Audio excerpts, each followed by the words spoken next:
And welcome to Talking Pittsburgh. We have a very important subject to discuss today. It's a new initiative that's going out, and it involves your children. So we really want to get to the crux of the matter, and that is 14 million school days each year are lost because of asthma or a condition like that. And we want to discuss what's going on to help combat that problem. And with us today is Andrew Ellsworth and Cheryl Griffith.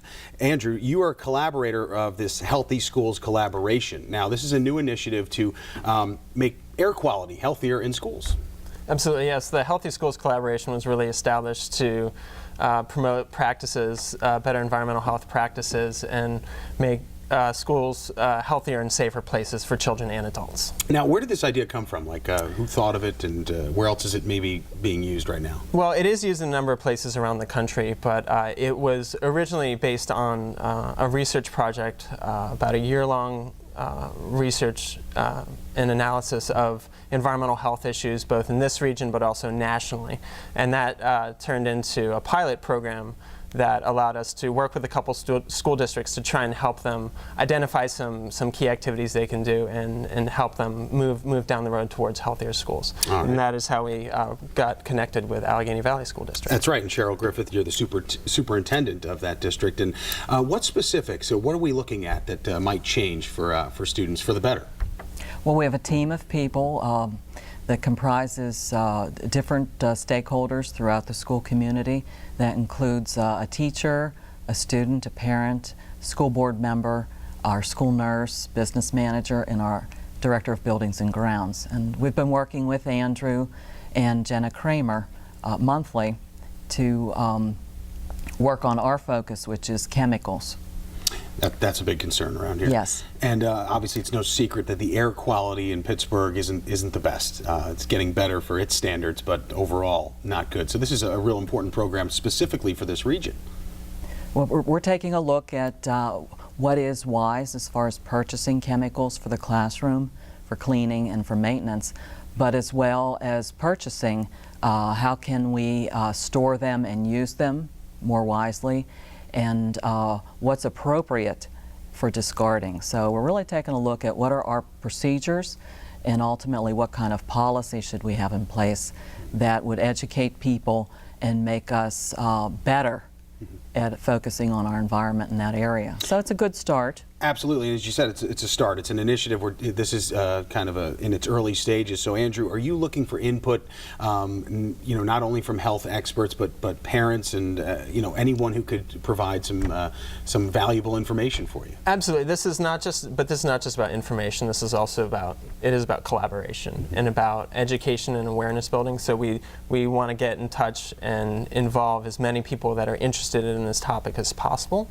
that are concerned about the health of children.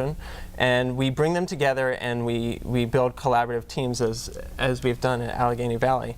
And from there we hope to really turn that into more of a regional model, and we can work with more school districts and identify what are the needs of the districts and how we can best fill those. Mm-hmm. And Cheryl, being a part of the district and involved in education, obviously there are so many priorities you have to think about, but this is a big one. And are you happy that it started now, and would you like to have seen it started earlier, a few years back even? Earlier would always have been better because they are helping us tremendously with education. Our meetings are centered on topics. For example, the last meeting was exclusively on green products and how to clean and purchase things wisely. It was an education for all of us, actually, personally and professionally.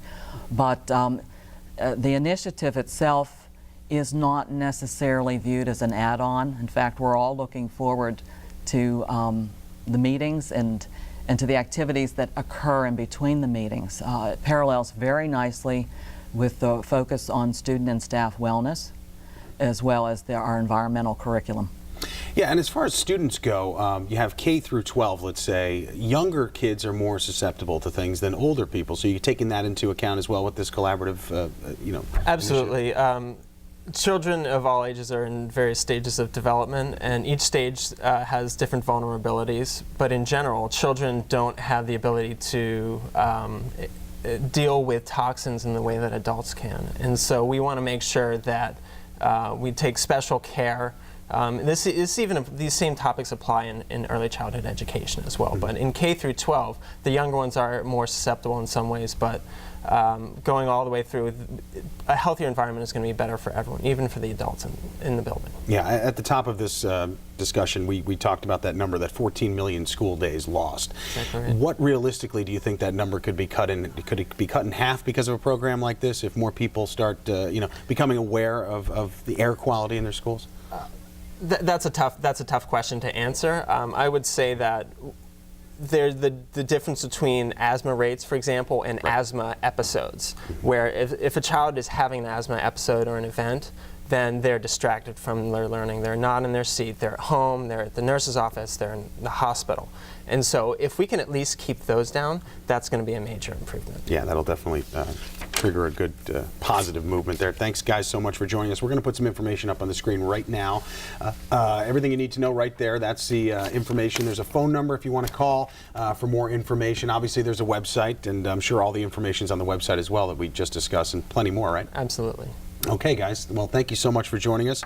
Andrew Ellsworth and Cheryl Griffith, good luck with the program, and maybe next year we'll have you back and we'll talk about the success. Fantastic. Thank you so much. Appreciate it. We'll be right back.